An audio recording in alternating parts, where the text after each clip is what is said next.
Melihat tetangga dibunuh oleh orang berpakaian hitam, Haodong segera keluar dari rumah, ingin menghentikan pembunuh itu. Dia sampai di depan pintu lift. Awalnya ingin melihat ke lantai berapa pembunuh itu pergi. Namun mendengar suara berisik dari tangga, Haodong segera berbalik dan mengejar ke arah tangga. Namun begitu membuka pintu, hampir saja dipukul di kepala dengan kapak. Haodong tidak punya waktu untuk takut. Malam ini dia harus menangkap pembunuh itu. Namun yang aneh adalah, dia baru saja mengejar ke lantai bawah tapi tidak melihat bayangan pembunuh. Haodong akhirnya pergi melihat jenazah tetangga. Mengapa tidak ada? Apa yang hilang? Jenazahnya hilang. Saya melihat seorang wanita dipukul dan didorong dari lantai atas. Jenazah seharusnya ada di sini. Apa? Saya tinggal di lantai 26, blok C. Dia tinggal di lantai bawah saya, lantai 25, blok B. Saya melihat dengan jelas. Lantai 25, blok B, tidak ada seorang pun yang tinggal di sana sama sekali. Kunci masih di kantor pengelola. Bagaimana mungkin? Dia sudah pergi beberapa waktu yang lalu. Saya bisa melihatnya setiap hari. Tapi sebenarnya tidak ada yang tinggal di sana. Haodong yakin tetangga cantik tinggal di lantai 25. Karena setiap malam dia tidak bisa tidur. Dia bisa melihat tetangga perempuan berdiri di balkon mengenakan gaun putih dan berangin. Atau duduk di rumah dan melukis. Tapi setiap kali dia hanya melukis setengah wajah. Dan wajah itu masih berlumuran darah dan air mata. Yang lebih aneh adalah, dia bahkan menyisir rambutnya menghadap dinding. Bahkan duduk jongkok di lantai sambil menelepon. Haodong tidak punya waktu untuk menjelaskan kepada penjaga keamanan. Segera membawa penjaga keamanan ke depan pintu tetangga perempuan. Namun menemukan pintu tertutup rapat. Tidak seperti ada perampok yang masuk ke dalam. Ini tentang nyawa seseorang. Haodong marah memerintahkan penjaga keamanan membuka pintu dengan kunci. Namun setelah keduanya masuk dan menyalakan lampu, Haodong tidak merasakan kehadiran manusia di rumah tersebut. Bahkan perabotan pun menghilang tanpa jejak. Melihat ini, Haodong terlihat bingung. Jika tidak ada yang tinggal di sini, lalu siapa wanita tetangganya yang dilihatnya setiap malam? Apakah orang ini sebenarnya tidak ada? Haodong kembali ke rumah dengan rasa curiga. Dia memberitahu kekasihnya tentang hal ini. Namun sebelum dia selesai berbicara, dia selalu merasa pernah melihat wanita tetangganya di suatu tempat. Seperti seseorang dari kampung halamannya. Haodong semakin merasa sesuatu tidak beres.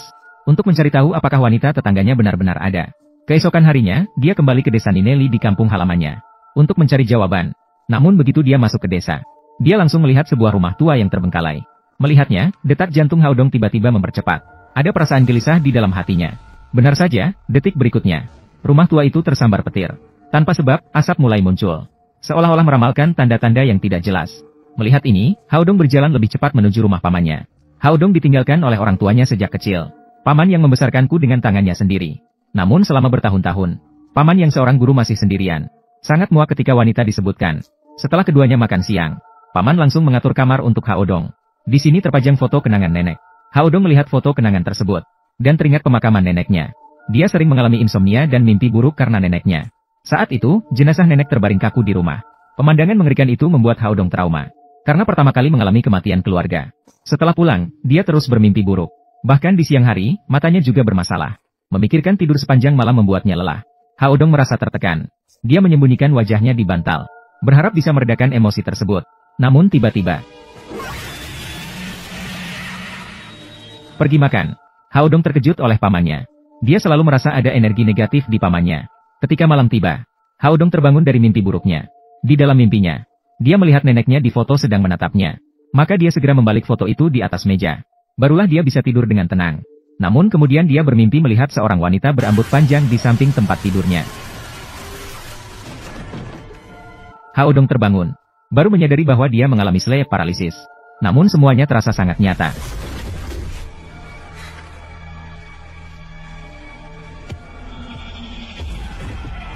Haodong yang tidak mengantuk segera mengikuti asap keluar. Tanpa sadar dia mengikuti hingga ke depan rumah tua yang angker. Karena dia merasa rumah tua itu menyeramkan sejak siang hari. Haodong tidak ingin mendekatinya sedikit pun. Dia langsung berbalik untuk meninggalkan tempat itu. Namun di perjalanan pulang, dia melihat seorang anak laki-laki menunduk. Seperti jiwa yang terbawa. Berjalan tergesa-gesa menuju rumah tua. Hal ini membuat Haodong meragukan. Rumah tua mungkin menyembunyikan rahasia apa. Dia mengikuti dengan erat ingin mencari tahu. Namun saat berjalan, dia menyadari anak laki-laki itu menghilang. Haodong akhirnya mengumpulkan keberanian untuk masuk sendirian.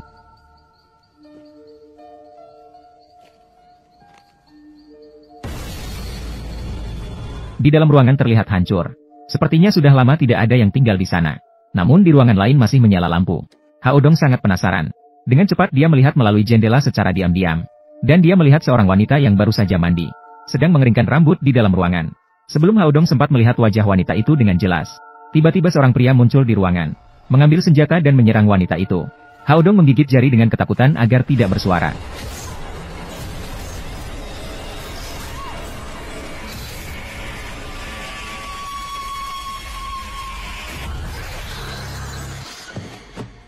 Apakah aku bermimpi lagi? Bukankah aku sudah kembali ke desa Jiuli? Menghadapi pertanyaan Haodong, pacarnya bilang dia sudah tidur di rumah selama 2 jam. Tidak kembali ke kampung halaman sama sekali.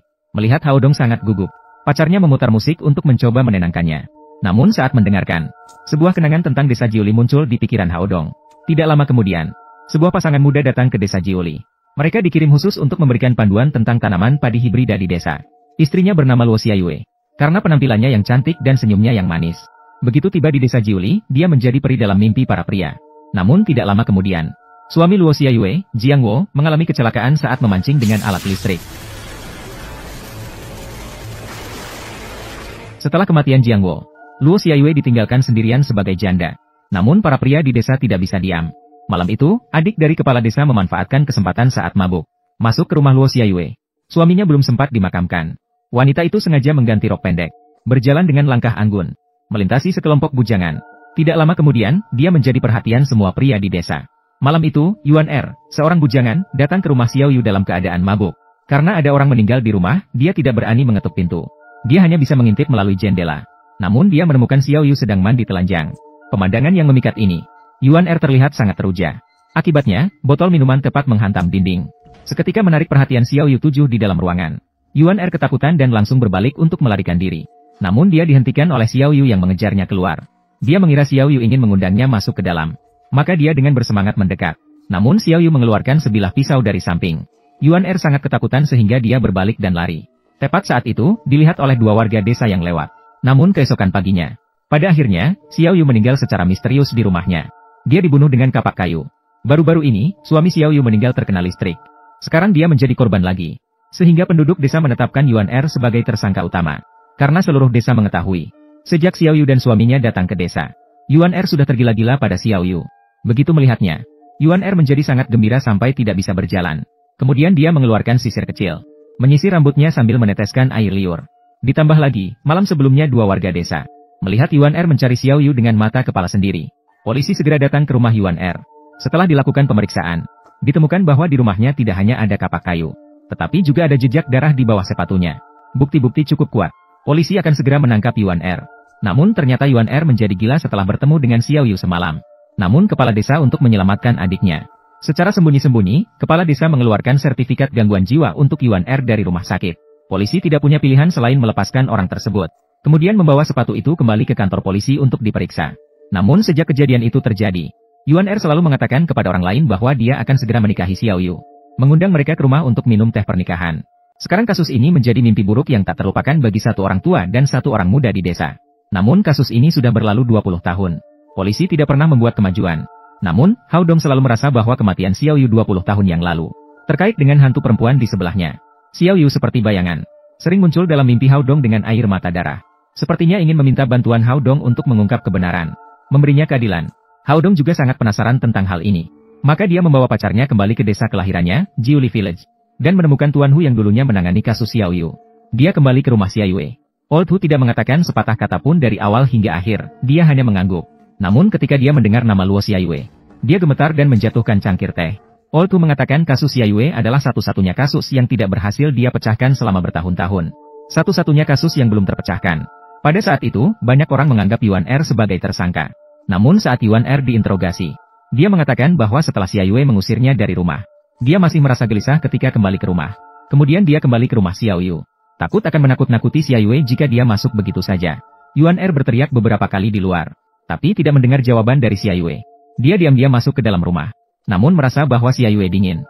Ketika Yuan Er mengangkat selimut dan melihat ke bawah, dia kaget melihat Xiayue berlumuran darah. Dia ketakutan dan langsung lari, tapi kakinya tanpa sengaja menginjak darah di lantai. Setelah melarikan diri dari rumah Xiayue, Yuan Er segera berjongkok di tepi sungai untuk membersihkan tangan yang penuh darah. Kemudian ia duduk di rumah tanpa berkata-kata. Lau Hu menganggap pengakuan Yuan Er masuk akal. Tapi jika pembunuhnya bukan Yuan Er, siapa lagi yang membunuh Luo Xiayue? Tuan Hu selalu menyelidiki kasus ini. Selama bertahun-tahun, dia telah mengamati pria di desa. Namun dia menemukan setiap tahun pada hari peringatan Xiayue, selalu ada orang yang memberikan dupa padanya. Dan orang itu adalah kepala desa. Kepala desa begitu tiba di makam Xiayue, dia terus-menerus meminta maaf. Saat Xiayue baru saja tiba di desa, kepala desa juga terpesona. Dia di depan suami Xiayue. Tanpa bisa menahan diri, ia berjabat tangan. Dia terus memuji kecantikan Xiayue. Suaranya lembut dan ramah. Namun bukan hanya kepala desa yang terpesona oleh Xiayue. Setiap lajang selalu berdiri di luar rumah Xiaoyue sepanjang hari. Bahkan anak-anak pun duduk berjejer dan menatapnya secara serius. Siapa yang membunuh Xiaoyu? Bahkan polisi tidak berani membuat kesimpulan sembarangan. Namun selama 20 tahun, tidak pernah menemukan pelaku sebenarnya. Setelah mengetahui situasi di rumah Lauhu, Hao Dong kemudian membawa pacarnya kembali ke rumah pamannya.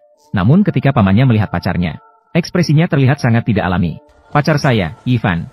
Malam ini, minum 2 gelas bersama pamannya ya. Kamu pasti tahu cara minum. Ketika malam tiba, Hao Dong kembali bermimpi tentang arwah Xiaoyu. Namun 20 tahun yang lalu, saat dia bertemu Xiaoyu, dia masih seorang anak. Saat memikirkan ini, Hao Dong merasa mungkin semua rahasia tersembunyi di rumah Xiaoyu. Namun saat dia baru keluar dari rumah, dia dipanggil oleh pamannya. Apakah dia tidur? Siapa? Pacarmu. Dia cantik. Saya sudah melihatnya. Kamu tidak akan berhasil. Hao Dong tidak memperhatikan perkataan pamannya. Tanpa ragu, dia mengambil lampu senter dan masuk ke rumah tua. Ada pepatah mengatakan rumah yang pernah ada kematian paling angker.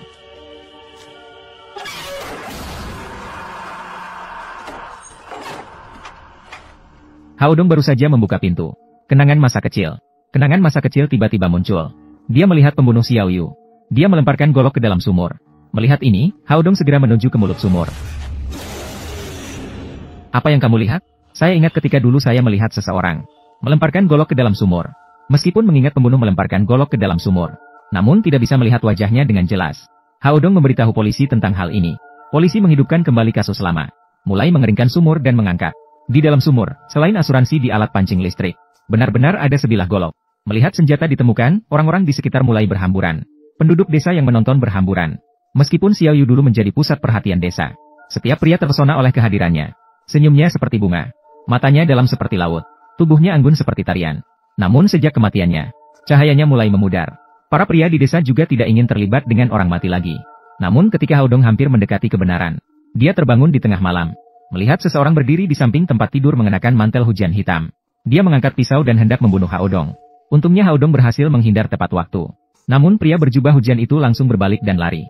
Hao Dong segera bangkit dan mengejarnya keluar. Tapi dia dipaksa mundur dengan pisau oleh lawan. Dia tidak sempat takut. Dia mengambil senjata dan mengejar keluar pintu. Mereka bertarung di tengah hujan. Namun jelas Hao Dong bukan lawannya. Dia terluka oleh lawan dengan sebatang pisau. Untungnya pada saat kritis, pacarnya mendengar suara dan segera keluar. Dia memukul pria berjubah hujan itu, yang akhirnya menyelamatkan pacarnya. Senjata pembunuh baru saja ditemukan, tapi ada orang yang ingin melukai Hao Dong.